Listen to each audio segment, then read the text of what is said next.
Hello everyone, it is me Peep Peep and welcome to Livingtale the game. So I don't really know what this game is about.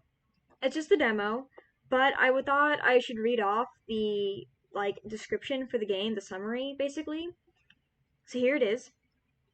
Embark in a mysterious AU that is made out of flesh and seems abandoned. But it turns out there is a giant abandoned factory that rests a worn-out king named Zane. Witness Zane's routine that he has taken for over 200 years. One day, a rainbow-winged skeleton named Ink stumbles onto this place called the Living Land. Zane is a shapeshifter who is intrigued by the look of Ink and decides to shapeshift into a skeleton. Ink takes Zane into a different AU. Unknowingly, there was an evil entity named Isaac, who is a parasite-like angel that is slowly affecting the AU Zane has traveled in.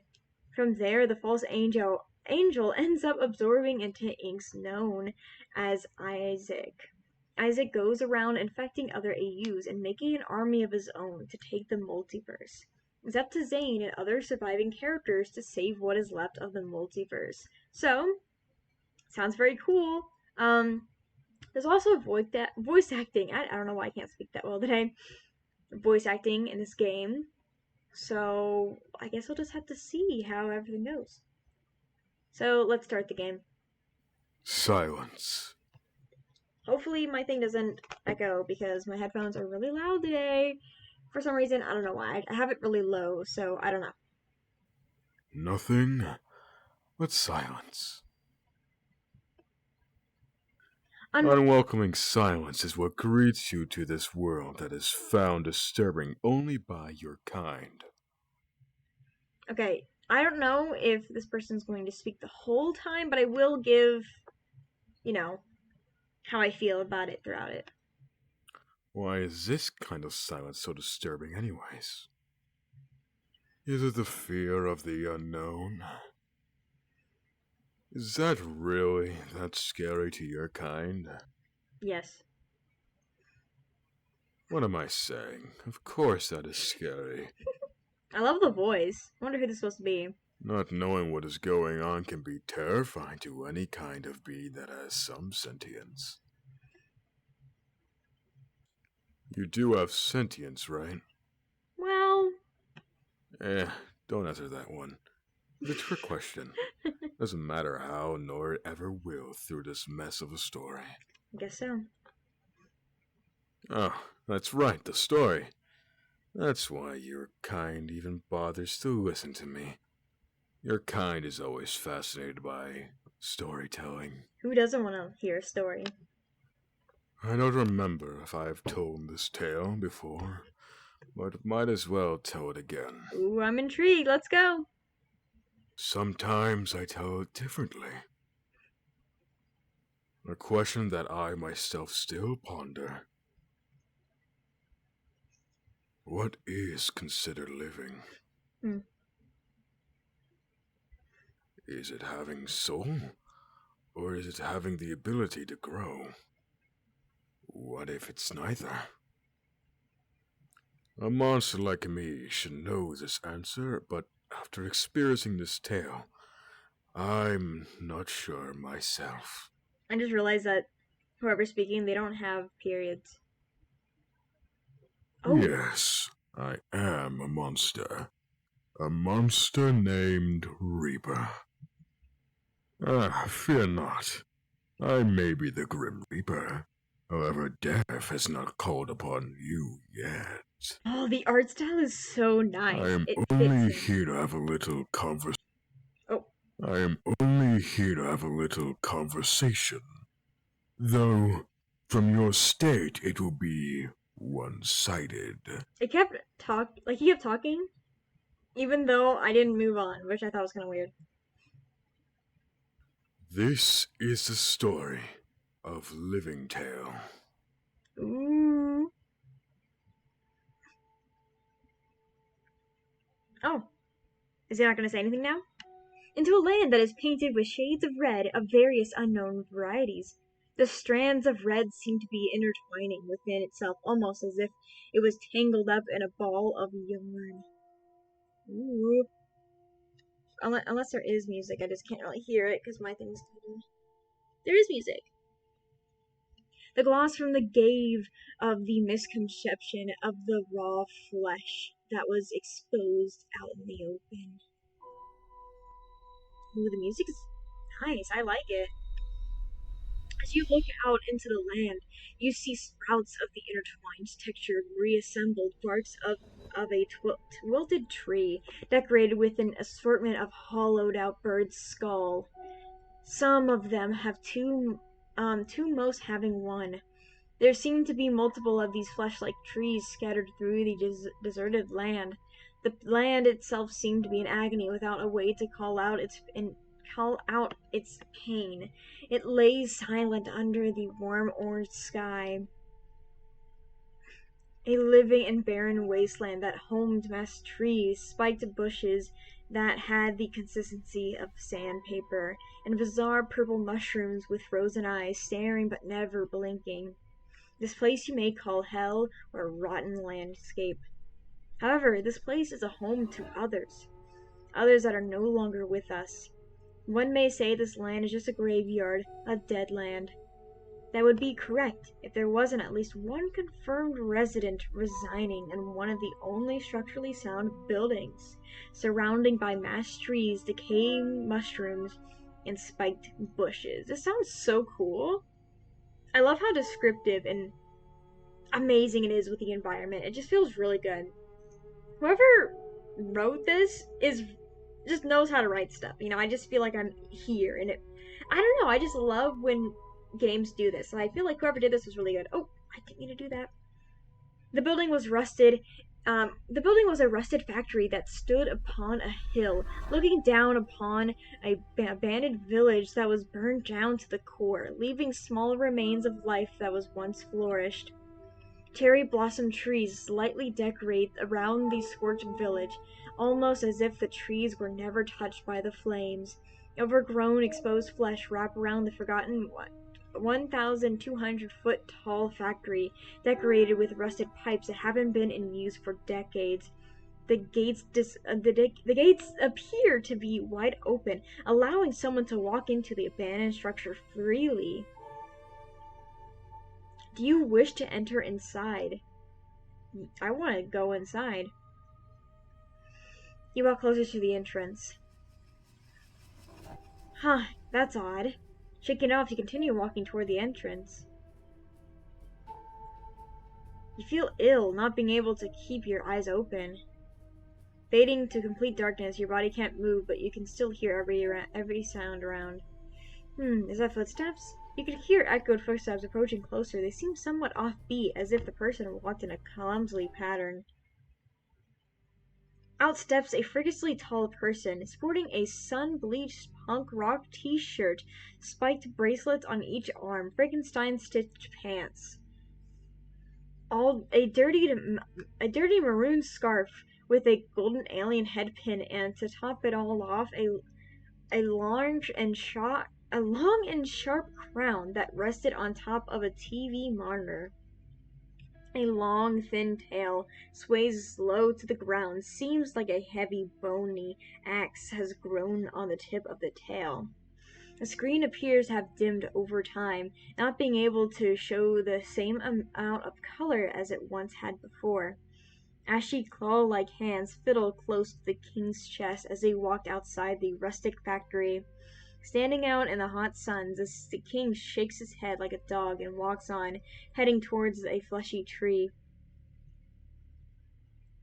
Wow, look how cool!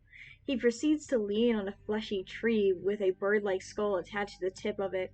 With a cocky chuckle, he gazes up at the skull. What's cooking, good looking? Oh! No response can be heard. Oh, sorry, forgot you were married. Oh! He shrugs off the awkward exchange and proceeds to walk towards another tree. No response can be heard. The king snorts and sways his tail high up happily. Oh, Toko, you're such a tease. You know it's not Sunday, right? What the heck? This guy's lost it. He stares at the ground with worry and confusion. Has he forgotten what today is? Why couldn't he remember today of all days? Or was one of them joking around again? Nah, it's not today. I should really bring you a calendar or something on my next visits.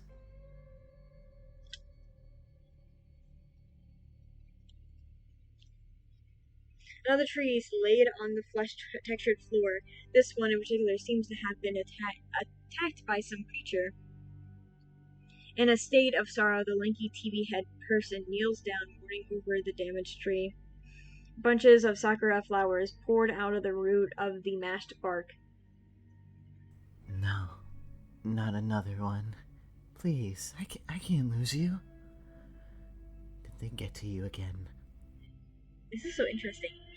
His screen flicks to various teary eyes scanned the flowered tree. Can't they just stop killing you off already? Do they get a kick off of this? It's not like he isn't running low on brimstone or anything, so why do they keep doing it?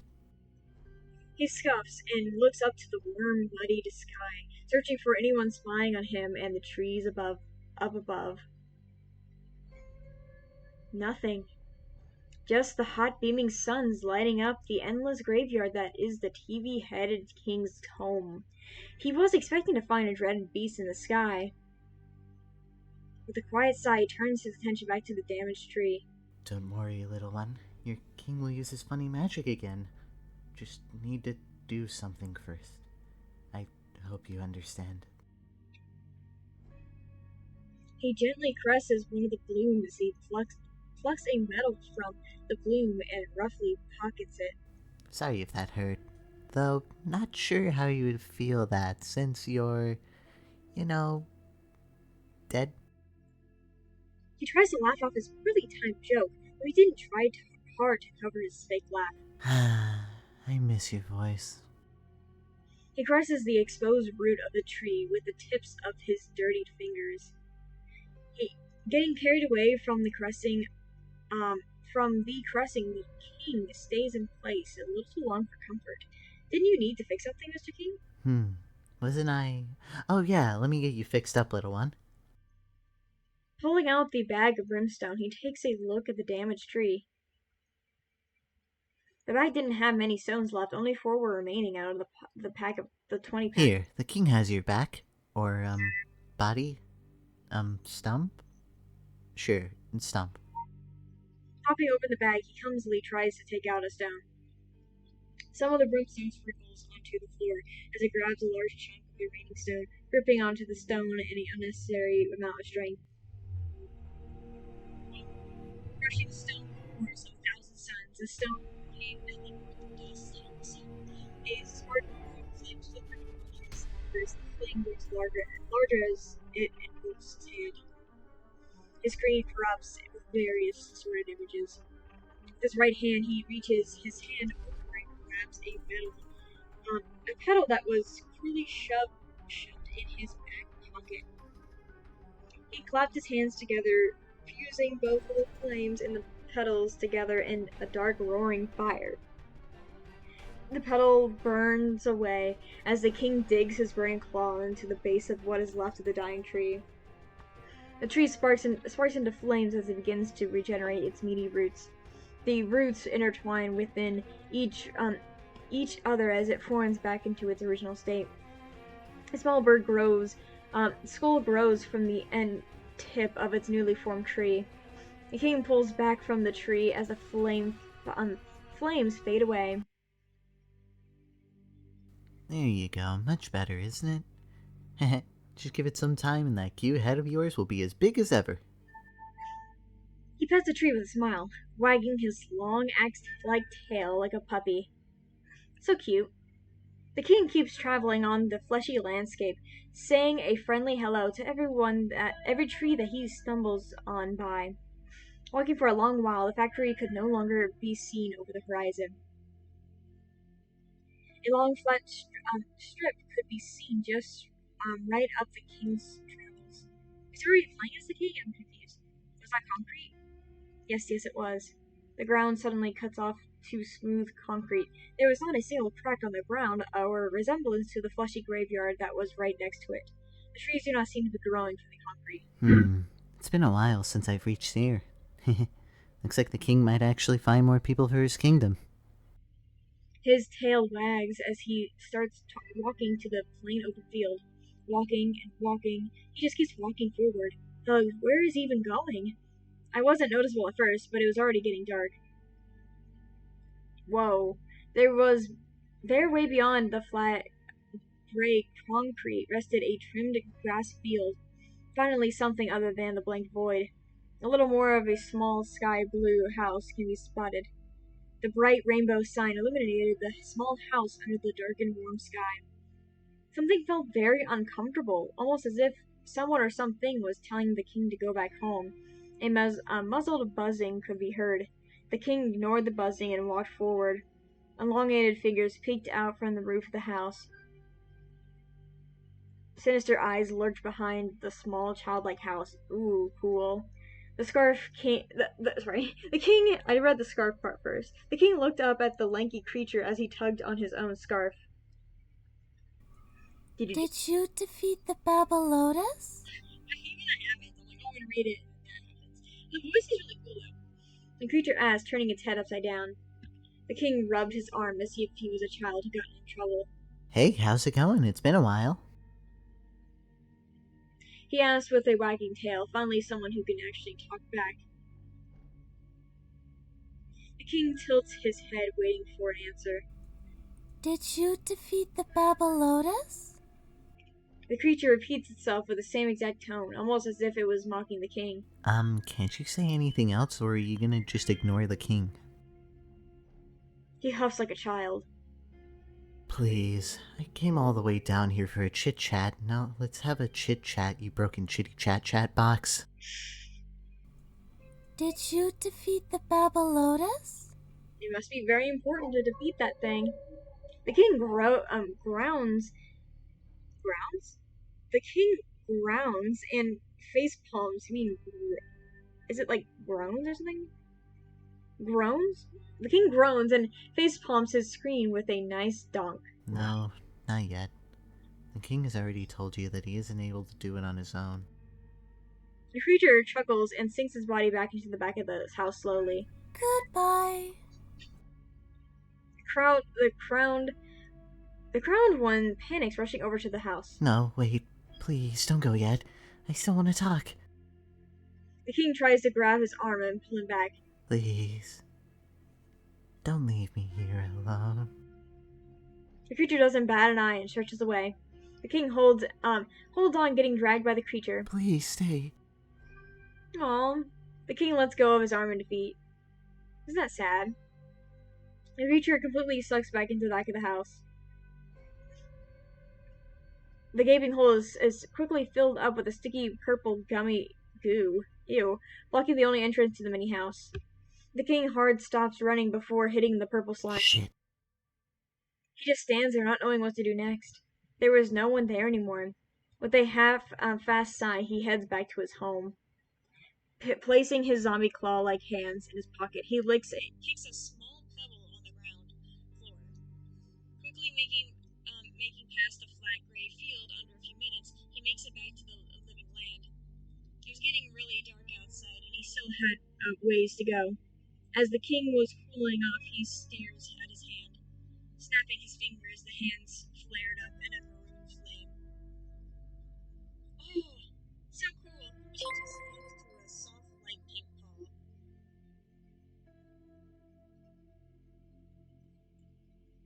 What the heck just happened?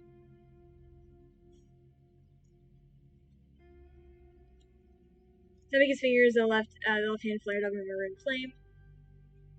His hands changed to a soft, light pink paw. Right, I'm a dinosaur. Oh my gosh. This gave the TV heads some amusement from the gloomy atmosphere. What the However, this cheerful moment was disturbed by a loud, faded, unearthly roar could be heard just beyond the distance. His tail dropped suddenly, trembling from the shocking sound. He turns around in panic, scanning frantically for whatever made that awful noise.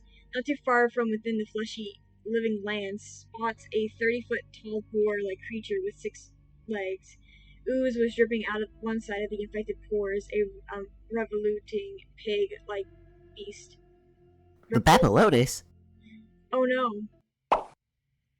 In a fleet of fear, he engulfs himself with maroon flames and shapeshifts into a small rabbit. Only wearing his crown, the little rabbit runs off towards his home. He zoomed in between dips up within the land. Thankfully, with his tiny body, the Babylonus was not able to spot him. Out of sight, out of mind, the shapeshifter king has made it back to the run-down castle factory hybrid. Shaking his small rabbit body, he turns into flames and shapeshifts back into a TV head. The TV head walks his way through the castle's doorless entrance. Whoa. Ain't that cool? Once set foot inside, you are instantly greeted with an overwhelming amount of run-down doors that lead to an unknowing amount of rooms. The king makes a sharp left turn into a room with orange-aged paint surrounding the entranceway. Leading to a hallway, the inside was a complete mess. The sturdy walls were covered with dried-up black gunk, and the floors were coated in dusty rubble. The yellow railings did not seem too friendly to hold onto, as they were two were also covered with black gunk. At the end of the mucky hallway led to another door with old orange paint surrounding the frame. He makes his way through the door. The 7-foot-tall monster ducks down as not to hit his head. He was freakishly tall after all. Wouldn't that just suck to have to duck down all the time just to enter a room? It was a choice to be this tall anyways. The floating room was a complete opposite to the room before. The room was much more cleaned up than the last, but not by much. This next room looked like an old bedroom with an old TV with no signal. The old TV looked familiar to the king's head, a little too familiar. The lights of the room were bright and turning yellow due to age. This yellow makes the room feel cold, almost as if the room was supposed to be stolen. There's a huge den on the left side of the room. Strangely bright for such a big tent. The light suddenly go out of the room for only a second. Turning back on the TV, shakes violently and shoots a later at lightning speed, hitting the den. Oh, so that's how it ended. The TV head reaches his hand and grabs the letter. He opens it up and starts to read it, but it says, to be continued. Oh, man. That's really cool. I don't know when they'll ever update the game again, but honestly, I quite like this, and I would love to see them update it. So thank you all so much for watching. Leave a like and subscribe, and I will, of course, see you on the next one. Goodbye, everyone.